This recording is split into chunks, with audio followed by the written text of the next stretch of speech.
Señor, buenas tardes con todas y con todos, colegas y amigos y amigas. Don Francisco Morales, en primer lugar, presidente de la Federación Iberoamericana de Abogados y Abogadas.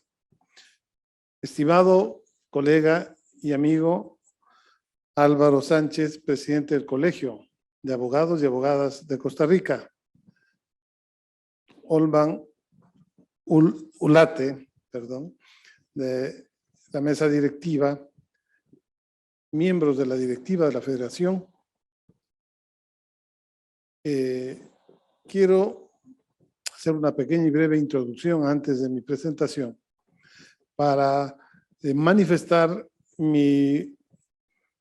primero mi particular sorpresa, el haber sido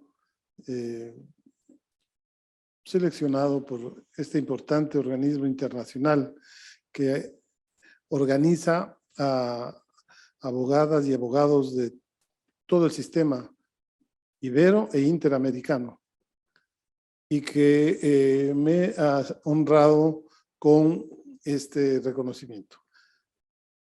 Mi sorpresa ha sido mayúscula, pero también mi agradecimiento y mi reconocimiento por esta decisión que ustedes han tomado.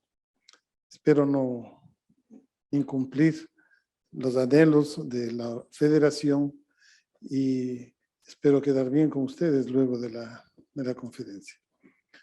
He leído, he seguido de cerca los principios que animan a la Federación, y este tipo de eventos, aparte de reconocer y destacar a personas, a profesionales, creo que al buscar y propiciar el desarrollo académico, la reflexión, la profundización del conocimiento jurídico del derecho en las distintas áreas y especialidades, es realmente digno de ser destacado y, por supuesto, de apoyar en todo lo que sea necesario para el logro eficaz, cierto, real y material de ese paradigma casi inasible que se está convirtiendo, el de lograr la justicia. Tiempos difíciles, tiempos muy oscuros que parecerían hacer más distante este anhelo de la sociedad desde tiempos probablemente en los albores de la organización de la sociedad colectiva, de buscar a cada cual lo que le corresponde en la medida y justa proporción, es decir, esta lucha por la tan anhelada justicia. La Federación cumple entonces un papel trascendental en este camino y me complace y manifiesto mi adhesión a sus principios, a sus fines, a sus metas, y permítame ofrecerme como un colaborador más de esta Federación.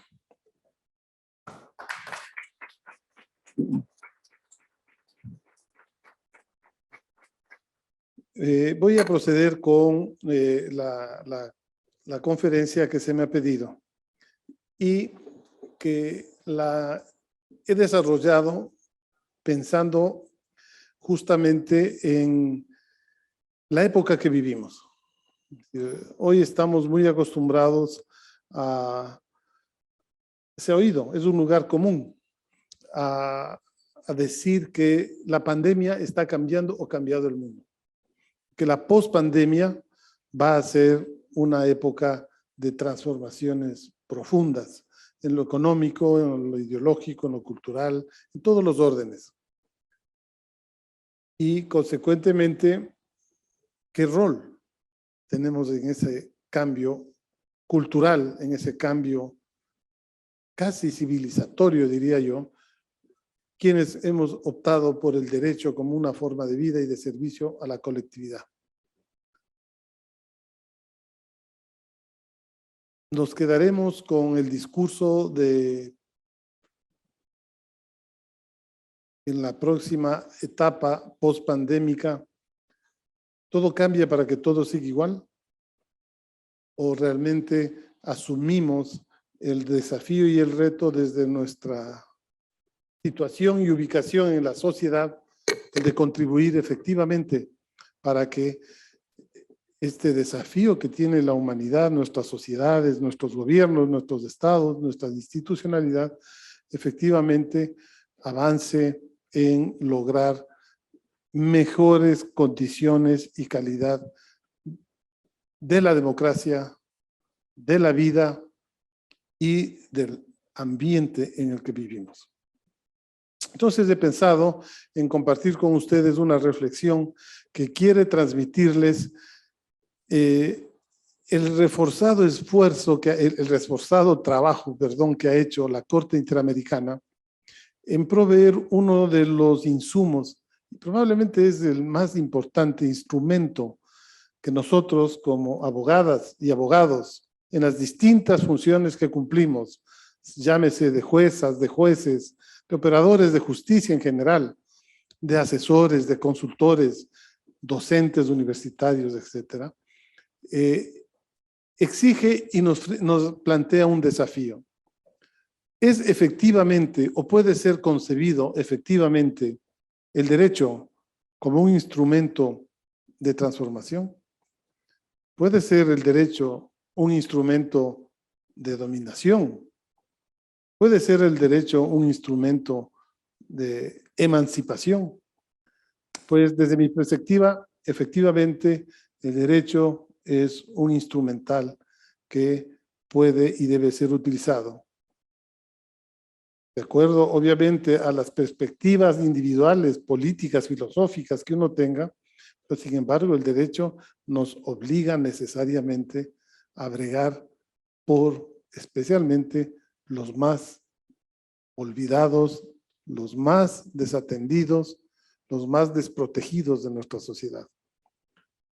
Igual para todos, pero no podemos descuidar de aquellos a los que justamente nunca o casi nunca o muy poco les llega los efectos de una práctica judicial, una aplicación de justicia efectiva y eficaz.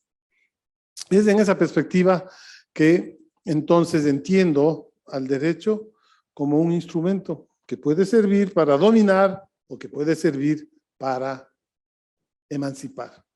Y en esa perspectiva, estimo yo que cuál es el mecanismo, cuál es el concepto ya jurídico que nos permite hacer uso del derecho como un instrumento de cambio y transformación. En mi perspectiva, no es otro que la interpretación y la hermenéutica que tiene que impulsar la aplicación del derecho. Ese escenario de transformación de la realidad social, ese escenario de decisiones en las que jueces y juezas toman decisiones sobre la vida, sobre la libertad de las personas, sobre los bienes, sobre la estabilidad de una democracia, tiene que ser cada vez más consolidada, tiene que ser más desarrollada, tiene que tener elevados niveles de calidad. Entonces, en el caso del sistema interamericano, quiero compartir con ustedes lo que yo entiendo como uno de los mejores aportes que realiza la Corte Interamericana y que ha realizado a lo largo de su carrera, sin descuidar las medidas de reparación, la identificación de las graves violaciones a derechos humanos en la región, de las sanciones establecidas a los perpetradores de graves delitos en la región, aunque con un lapso, con un tiempo demasiado largo para que éste pueda llegar a ser célere. Sin embargo, más allá de esos grandes aportes en el reconocimiento a las grandes violaciones dadas en nuestra región durante los últimos al menos 40 años de vida de la Corte, el instrumental que ha desarrollado y que desarrolla este organismo interamericano es la capacidad de fundamentar su razonamiento jurídico, de interpretar el derecho nacional, el derecho local y el derecho convencional. Es decir, cuando hablamos de decisiones debidamente fundamentadas que acrediten una justa aplicación del derecho, esa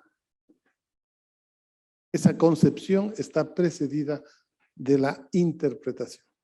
Y va a determinar la interpretación que se haga de la norma del orden jurídico específico en cómo esta interpretación fundamenta una decisión.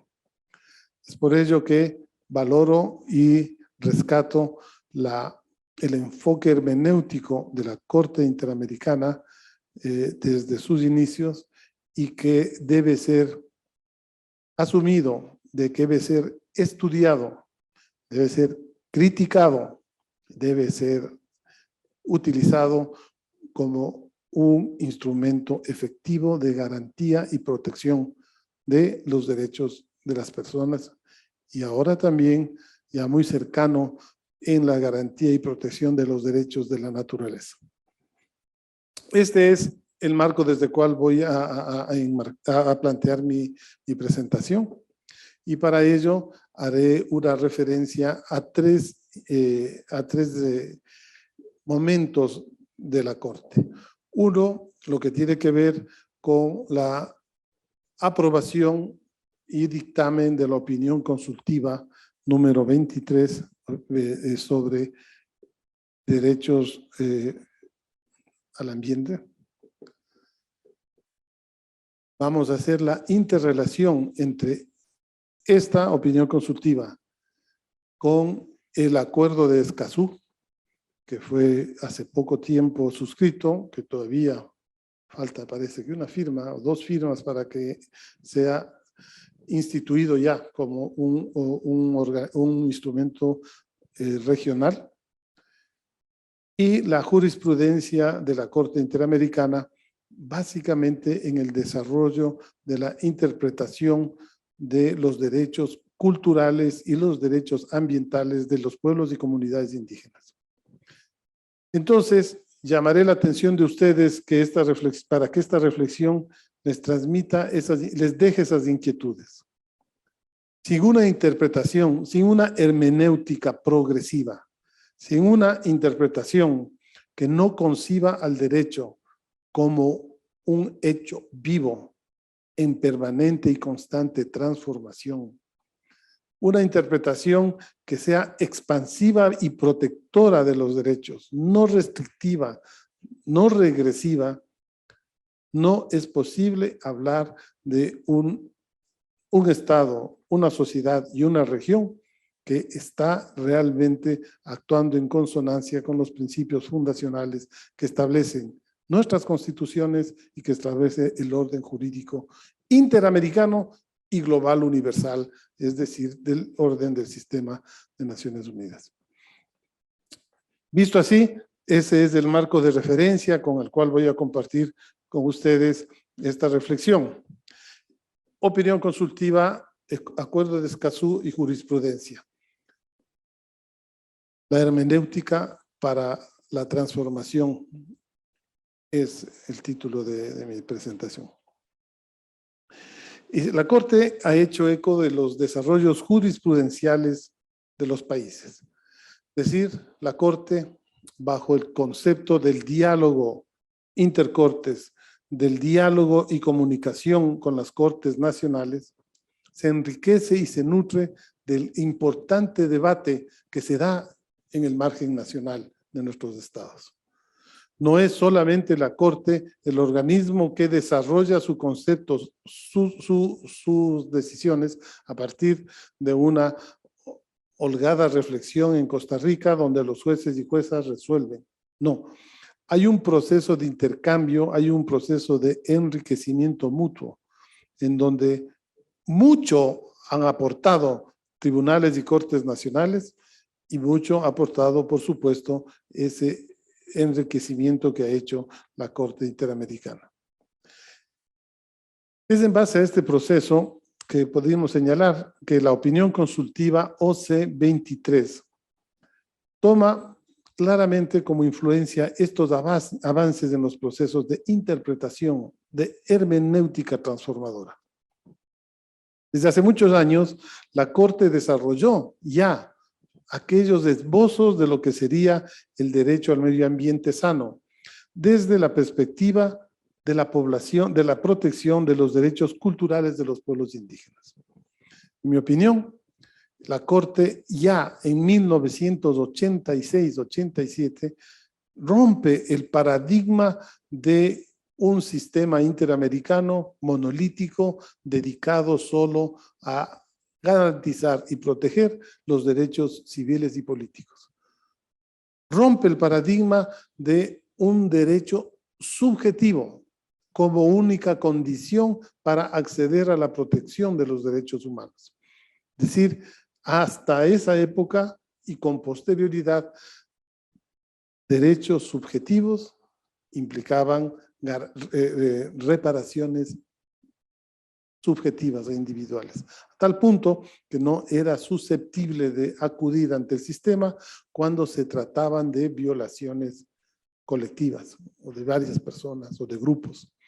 Pero es justamente la sentencia, la denuncia en primera instancia que presenta una comunidad indígena, Miskita, contra Nicaragua, que abre y rompe, diríamos en términos argentinos, no sé si hay algún colega argentino en la federación, esta famosa frase de abrir la grieta.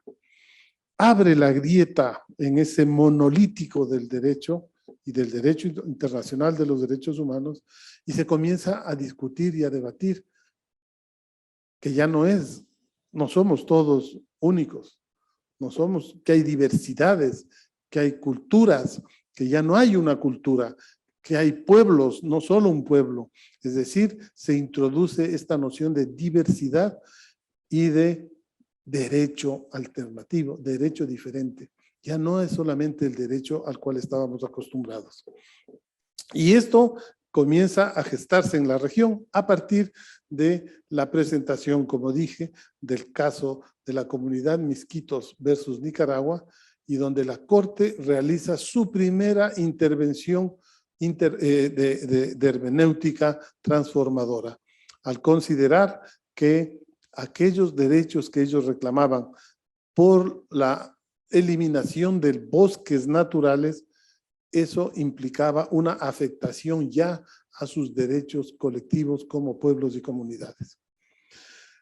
Ese gran salto, que fue por los 80s, tendrá luego un desarrollo sostenido, constante y persistente, como veremos más adelante, con la presentación constante de acciones que llevan adelante distintos pueblos de Paraguay, de Panamá, de Ecuador, de Paraguay, ya lo dije, de Perú, y que comienzan a aportar desde la realidad, que esa es una de las bases para la interpretación, no desde la teoría, no desde únicamente el texto escrito, sino de la realidad donde se desenvuelve una sociedad, llaman la atención a las juezas y a los jueces para que interpreten desde la norma, sí, pero no subsumiendo la realidad únicamente a la norma, sino interactuando entre la norma y la realidad, la norma y el contexto, el texto y el contexto.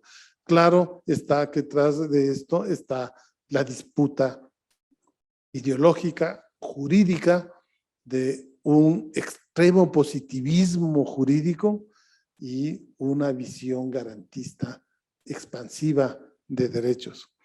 Este es el debate que está entre una lectura estrictamente normativista, positivista, legalista, o como se decía, paleopositivista, y una lectura expansiva, garantista y de derechos.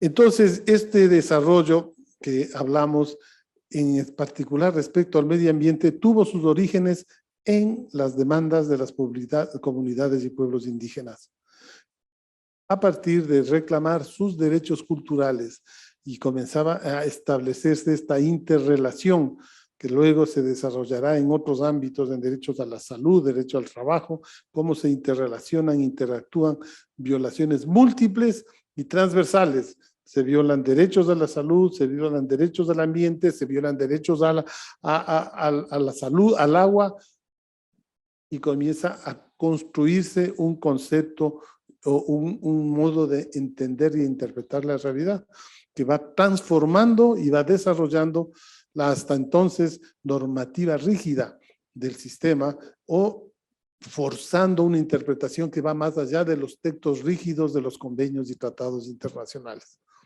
Hecho que se dará también en los espacios nacionales, cuando cortes constitucionales o salas constitucionales también empiezan a desarrollar el derecho, no a aplicar el derecho únicamente, sino a desarrollarlo fundamentadamente, argumentativamente, racionalmente propuesta una decisión.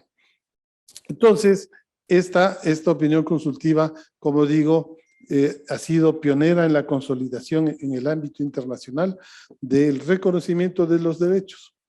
No lo había sido así en torno a los derechos medioambientales, era el inicio. La opinión consultiva, denominada medio ambiente y derechos humanos, es el máximo desarrollo en esta materia, donde se dota de contenido a estas obligaciones medioambientales. Aquí, para entender la conexión que existe entre el desarrollo de la opinión consultiva, es cuando vamos a hacer una referencia y vamos a tender un puente con una decisión soberana de los estados al aprobar un instrumento internacional que también tiende y busca ya más contemporáneamente el ir consolidando, así como los indígenas demandaban el acceso a la justicia a partir de su representación como pueblos, no como sujetos, no como individuos en los 80, hoy se comienza a discutir el acceso al derecho de un ambiente sano para las personas, para los colectivos y las comunidades. Y esto se expresa en el Acuerdo de Escazú, mucho más desarrollado, cuando incorpora en sus contenidos el acceso a la justicia ambiental, ya la posibilidad de que la gente, las personas, los colectivos, puedan y deban acceder a una justicia que garantice sus condiciones de vida y un medio ambiente sano que permita la continuidad de la vida de las personas y de los grupos y colectivos. En la OC 23, la Corte entonces realiza un ejercicio de hermenéutica, de interpretación convencional, no restrictiva, más bien expansiva, al considerar que el derecho al medio ambiente es un derecho autónomo, que es un derecho justiciable en sí mismo y por lo tanto dotado de las características esenciales que corresponden a los derechos humanos en general y de manera particular a los derechos económicos, sociales, culturales y ambientales reconocidos por el artículo 26 de la Convención. Famosos derechos que siempre estaban en la disputa de no ser reconocidos como derechos justiciables, sino ser reconocidos como derechos progresivos o programáticos, cuya ejecución está atada a la existencia de presupuesto o financiamiento del Estado para que estos puedan ser considerados como derechos. Ese debate comienza a desmoronarse cuando ya se empieza a reconocer que estos derechos tienen bienes jurídicos propios que defender y garantizar y que no son únicamente los derechos de libertad, sino que son los derechos de igualdad. Necesitar un poquito de... Perdón.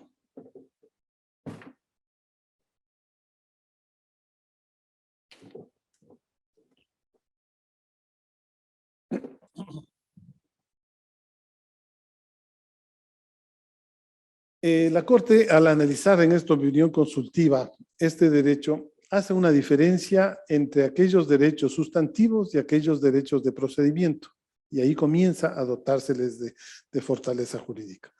Los sustantivos son aquellos que pueden ser directamente afectados, como el derecho a un medio ambiente sano, a la alimentación, al agua, a la salud, entre otros. Por su parte, los derechos procedimentales son los que sirven de instrumento para garantizar los derechos, la vía para garantizar estos derechos sustantivos. Entre ellos está el derecho a la libertad de expresión, el derecho de asociación, el derecho de acceso a la información, el derecho a la participación en la toma de decisiones y, claro, el derecho al acceso a la justicia. Por su parte, el Acuerdo de Escazú gira y desarrolla sus contenidos en torno a estos tres grandes derechos, siendo su gran objetivo el garantizar la implementación de los derechos de acceso a la información pública, a la participación pública y a la justicia en asuntos ambientales. Estos tres factores que son centrales en el Acuerdo de Escazú serán centrales para poder articular, crear el puente entre el Acuerdo de Escazú, la opinión consultiva y la vigencia efectiva de los derechos de protección del medio ambiente en la región. El derecho al medio ambiente sano solo podía ser tutelado en la medida que se relacionara con algún derecho individual o colectivo. Su fundamento ha estado sostenido por la reflexión que, para gozar de todos los derechos humanos, necesariamente se depende de un medio propicio para vivir. De hecho, ya en la jurisprudencia de la Corte se refleja dicha protección relacionada con el derecho a la vida, la salud y la integridad personal, el derecho de las comunidades, pueblos indígenas y tribales. Sin embargo, la opinión consultiva 23 del 15 de noviembre del 2017, la Corte profundizó y desarrolló su propio paradigma interpretativo, abriendo las posibilidades de un inédito acceso a las vías de la justiciabilidad, tanto nacional como internacional. Es decir, en estas circunstancias, la hermenéutica convencional se constituye como un instrumento transformador o emancipatorio respecto de normas, textos, pensamientos o interpretaciones paleopositivistas. En consecuencia, se presenta como uno de los aportes novedosos por parte del Tribunal Interamericano para el logro de la justicia y en este caso, de manera particular, de la justicia ambiental. Para que esto se concrete, la Corte interpretó la normativa convencional en el sentido que el medio ambiente sano debe considerarse incluido entre los derechos protegidos en el artículo 26 de la Convención Americana de Derechos Humanos. Esto es un punto de quiebre. ¿Por qué? La lectura positivista señalaba que lo que no está escrito en la ley no existe. Lo que no está en un texto o en un convenio, en un tratado, no existe. Y habrá que esperar en una percepción legicéntrica que sea el Estado o que sean los conjuntos de estados que legislen para que incorporen esos derechos, para que sean derechos.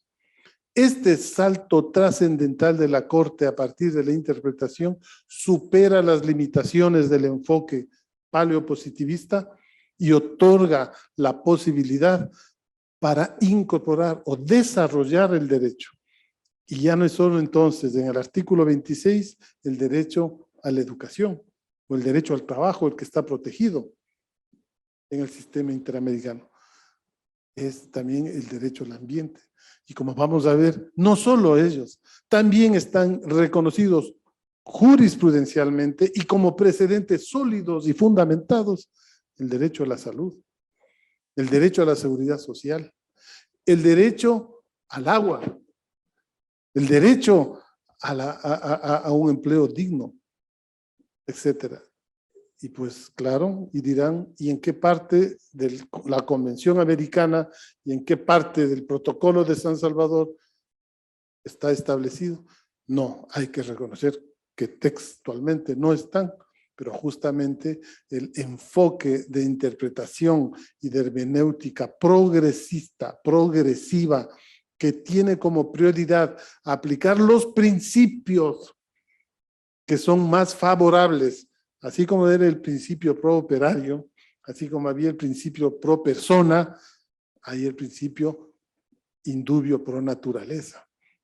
Y son esos principios que le permiten a la interpretación subversiva del sistema interamericano de poder desarrollar estos nuevos derechos y otorgarles rango de justiciables y por lo tanto de ser susceptibles de ser judicializados en el ámbito nacional e internacional. Eso no es eso, una transformación radical y profunda del orden jurídico. No estoy diciendo que mis colegas jueces se transformaron en revolucionarios de barba y de boina, pero transformaron una forma de entender y aplicar el derecho que simplemente se limitaba a proteger el statu quo normativo. Y al defender el statu quo normativo, se defiende el statu quo institucional. Pero al proponerse reformular ese statu quo normativo, está contribuyéndose a reformular el statu quo institucional. Para que esto se concrete, la Corte interpretó la normativa convencional en el sentido que el medio ambiente sano debe considerarse, no es un podría, no un debería, es imperativo, debe considerarse. Por lo tanto, cuando uno quiere alegar violación a estos derechos, tiene que referirse a este referente y a esta jurisprudencia al haber sido declarada como obligación de ser considerado como un derecho. Y de manera inédita, el Alto Tribunal reconoció al medio ambiente sano como un derecho autónomo. Es decir, que ya no era necesario que ni siquiera tenga que demostrarse la vulneración de derechos a la salud, el derecho a la afectación, inclusive a la calidad de vida de las personas, sino que eso que afecte directamente a la naturaleza, si es una contaminación de un río, pero no está afectando a personas, pero está afectando a seres de la naturaleza, se considera como un derecho autónomo que está está tutelando bienes específicos de la naturaleza. Y así entonces se rompió el paradigma del positivismo formalista en la garantía y protección tradicional de los derechos.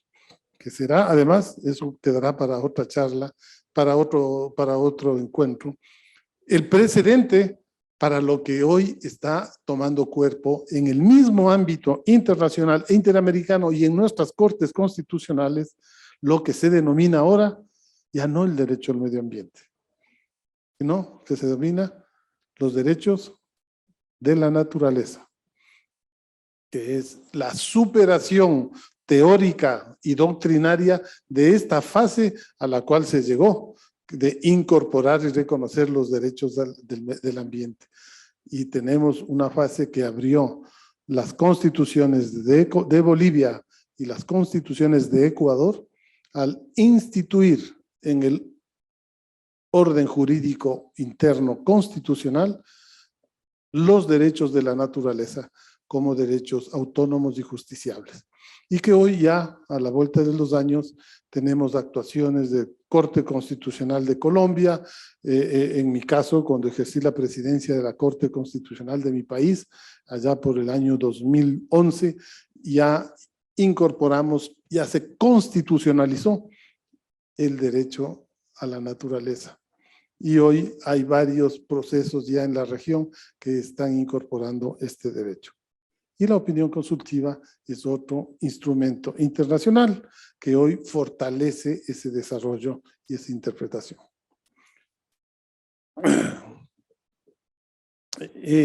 Las limitaciones que tenía hasta ahora, digamos, tiene esta protección, más allá de los derechos que tiene un individuo o un grupo de personas para exigir la protección de su entorno, el Estado, en esta lectura, tiene que acatar una serie de obligaciones y principios para evitar que surjan daños ambientales.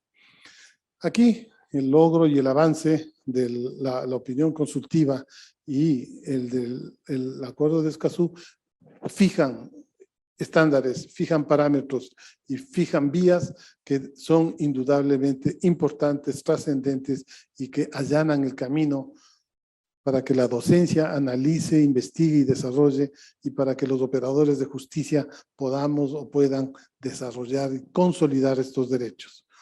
Y estos me voy a referir rápidamente, que son cuatro contenidos que son desarrollados en esta opinión consultiva y que aperturan, abren esa grieta para dar más argumentación para la garantía y protección de estos derechos de carácter ambiental. ¿Cuáles son estos? El principio de la obligación de prevención, el principio de precaución, la obligación de cooperación y las obligaciones en la implementación de los procedimientos. Todo esto concebido como elementos constitutivos de la debida diligencia a la que están obligados los estados, operadores judiciales, etc. Esta es una obligación de comportamiento y no de resultado, pues precisamente busca evitar los daños ambientales de una forma apropiada y proporcional al grado de riesgo. Para cumplir con la obligación de prevención, el Estado debe regular. Es aquí donde se va ya desarrollando procedimentalmente el cambio conceptual que hizo la opinión. Que debe regular, supervisar, fiscalizar las actividades que puedan producir un daño significativo al medio ambiente. Debe requerir, verificar y aprobar los estudios de impacto ambiental. Establecer planes de contingencia que incluyan medidas de seguridad y procedimientos específicos para minimizar la posibilidad de grandes daños y accidentes ambientales y mitigar los daños ambientales significativos que se hayan producido. Respecto del requerimiento de impacto ambiental, cabe destacar las siguientes especificaciones. Dado que ya hubieron décadas que se incorporaron la noción de medio ambiente, sostenibilidad, el estudio de impacto ambiental ya estaba incorporado en los planes de desarrollo, por lo menos. Pero la opinión consultiva avanzó más al señalar que, como principio, estos deben realizarse antes de la actividad y no como ya era una práctica que se emitían los informes de riesgo ambiental cuando ya las operaciones de las grandes empresas estaban ya en ejecución o implementación.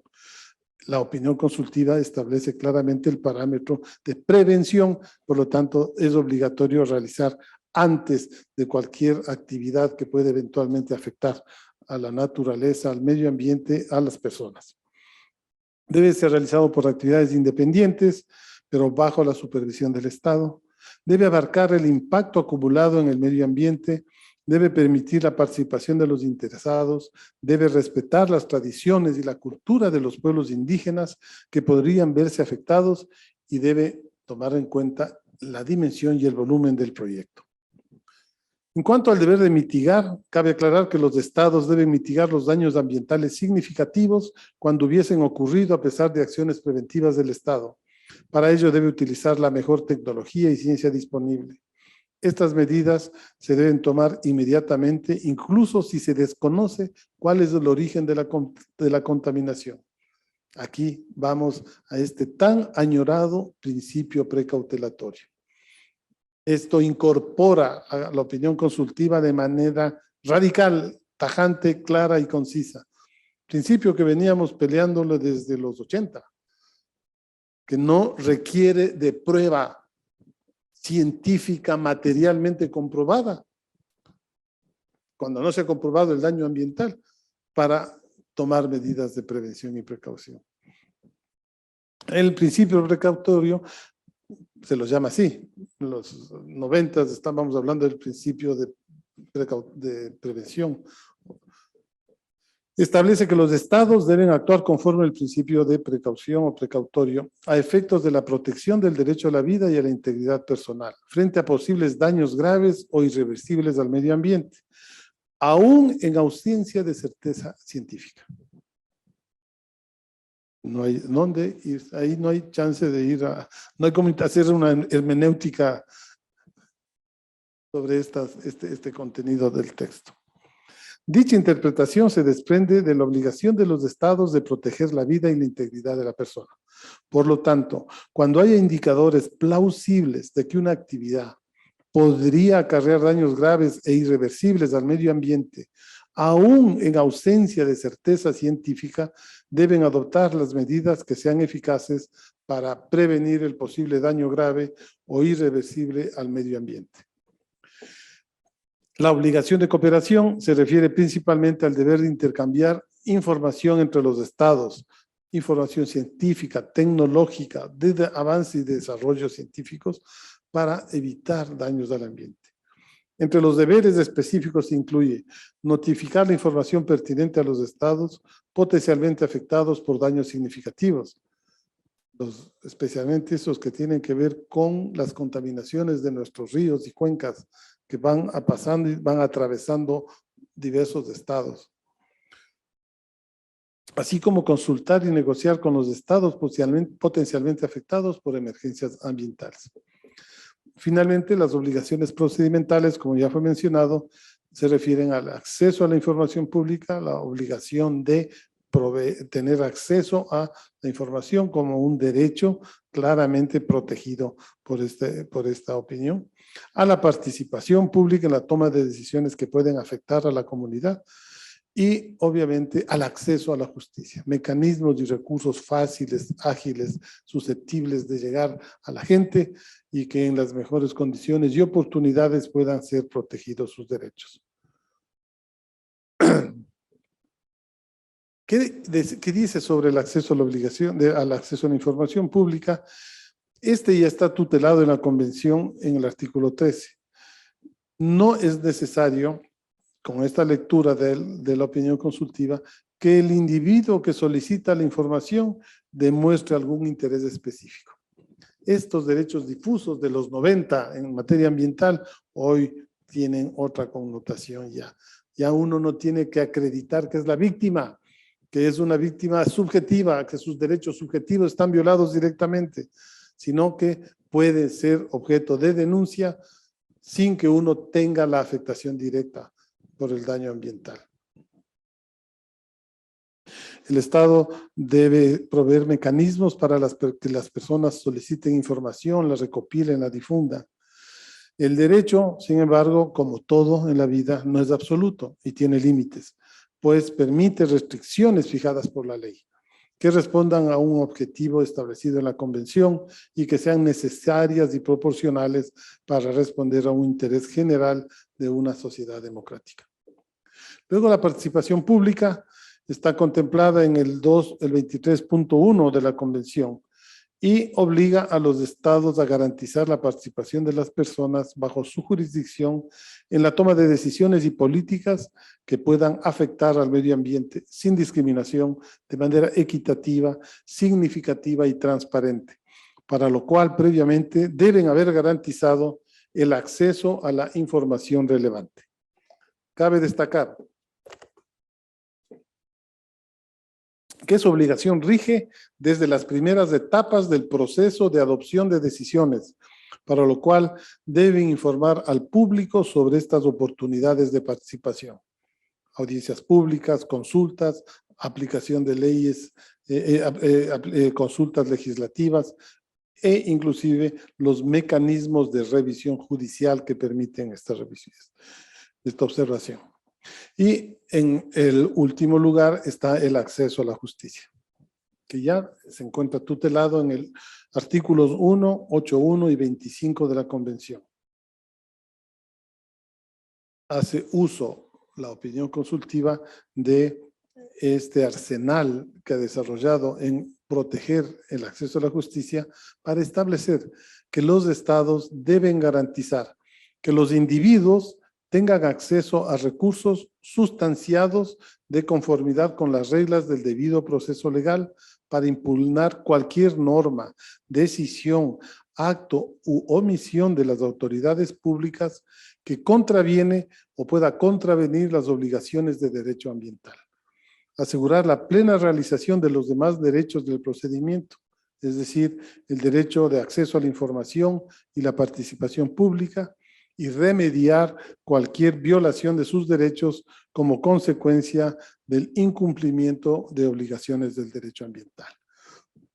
En consecuencia, aquí ha habido una articulación, yo diría feliz, ha habido una articulación estructurada de una manera sensata, razonable, no extrema, pero completamente fundamentada de las determinaciones que tiene la Convención Americana para garantizar los derechos y hoy específicamente reconocidos en el ámbito de los derechos ambientales en la opinión consultiva 23. Voy a tener que ¿cuánto tiempo tendría? ¿Cuánto? 3 minutos más, bien. Voy a ser muy rápido. Hemos hablado entonces sobre este desarrollo que ha hecho la Corte en el ámbito de la opinión consultiva, en el ámbito de los derechos que protege. ¿Cómo se ha complementado? Con la profusa jurisprudencia que ya había señalado al comienzo sobre los casos relevantes que empezaron como protección de derechos culturales de pueblos y nacionalidades indígenas, que entre los que debo destacar, caso Caguas Fernández versus Honduras, en el cual fue uno de los primeros en el que se reconoció la relación innegable entre la protección del medio ambiente y la realización de otros derechos, es decir, la articulación de derechos. En tanto, la degradación ambiental y los efectos adversos del cambio climático afectan el goce efectivo de los derechos. Voy a hacer rápidamente una referencia. Los casos sobre derechos territoriales de los pueblos indígenas tribales, de las comunidades indígenas Yaque Axa versus Paraguay, las comunidades Shagoma y Amaxa versus Paraguay, el pueblo Saramaca versus Surinam, los pueblos Caliña y Locono versus Surinam. La Corte se ha referido extensa y profusamente ya a la relación entre un medio ambiente sano y la protección de derechos humanos, considerando que el derecho a la propiedad colectiva de estos está vinculada con la protección y acceso a los recursos que se encuentran en los territorios de sus pueblos, puesto estos recursos son necesarios para su proyecto de vida en común. En los casos de Yaque Axa versus Paraguay y los pueblos Caliña, Locono y Surinam, se determinó la estrecha relación del derecho a una vida digna con la protección del territorio central y los recursos naturales. En el caso del pueblo indígena Quichua de Sarayacu versus Ecuador y las comunidades de afrodescendientes de la cuenca del río Cacarrica versus Colombia, ahí se estableció que la falta de acceso a los territorios y los recursos naturales correspondientes pueden exponer a las comunidades indígenas a condiciones de vida precarias o infrahumanas, a mayor vulnerabilidad ante enfermedades, así como someterlas a situaciones de desprotección extrema y ocasionarles sufrimiento y perjudicar la preservación de su plan de vida en común. Y última sentencia que dictó la Corte, en la cual tuve la oportunidad de participar, es el caso Comunidades Indígenas, miembros de la asociación La Cajonat, Nuestra Tierra, versus Argentina. Caso donde la Corte recordó que el derecho a un medio ambiente sano constituye un interés universal, que es un derecho fundamental para la existencia de la humanidad y que, como derecho autónomo, protege los componentes del ambiente como intereses jurídicos en sí mismos, aún en ausencia de certeza o evidencia sobre el riesgo a las personas individuales. Se trata de proteger la naturaleza no solo por su utilidad o sus efectos respecto a los seres humanos, sino por su importancia para los demás organismos vivos con quienes se comparte el planeta. Lo anterior no obsta, desde luego, a que otros derechos humanos puedan ser vulnerados como consecuencia de los daños ambientales. Este caso, La Cajonat versus Argentina, es el primero en que la Corte aborda los derechos a un ambiente sano, al agua, a la alimentación y a la participación en la vida cultural. Y es la primera vez que la Corte establece y declara la vulneración del derecho al agua y el derecho a la alimentación por parte en este caso, del Estado argentino. Bueno, no les quiero agotar más. Pues se ha acabado el tiempo. Solamente voy a concluir, cerrando, para ver si me aplauden otra vez, que como ustedes ven, he querido contribuir para el mundo del derecho, para las colegas, los colegas que estamos, la posibilidad de tomar como cierto este mecanismo de transformación que sirve en nuestra profesión. Podemos hacerlo. Y la adecuada interpretación, una adecuada hermenéutica desde las clases, aulas universitarias, desde la argumentación jurídica para el litigio o desde la fundamentación jurídica para una sentencia, es fundamental. Dependerá de los insumos que tenga esa interpretación, de qué insumos, de qué filosofía, de qué concepción jurídicas tenga en esta hermenéutica para lograr que sea esta expansiva y protectiva y no regresiva. Así concluyo manifestando que para superar la noción del derecho y su interpretación formalista, positivista y conservadora del statu quo, es de trascendental importancia asumir y comprometerse con el rol, con una ideología jurídica transformadora, emancipadora, que se recree y alimente de los principios fundacionales, de los valores y, por supuesto, de las reglas y las normas escritas, pero que éstas se las debe entender, también es cierto, desde una perspectiva literal, pero siempre y cuando su sentido y entendimiento sea suficiente y claro. Más, cuando eso no es posible o es insuficiente, es imperativo acudir a una revisión teleológica que busque apoyo en el origen, en el espíritu de los textos, tratando de desentrañar lo que sus mentores trataron de transmitirnos. Todo esto, claro está, en el marco de una reflexión sistémica de la norma en su versión viva, evolutiva, pero siempre interconectada con el orden jerárquico normativo al que se pertenece. Y por último, siempre será coadyuvante el apoyarse en las técnicas de interpretación generalmente aceptadas, para de esta manera contribuir efectivamente y eficazmente de manera inédita, novedosa y contemporánea a la construcción y desarrollo de una hermenéutica transformadora, emancipadora y conglobada que consolide desafiantes abordajes y nuevas acciones de la justicia en pro del bien común, especialmente de los que menos tienen. Ahora sí, muchas gracias.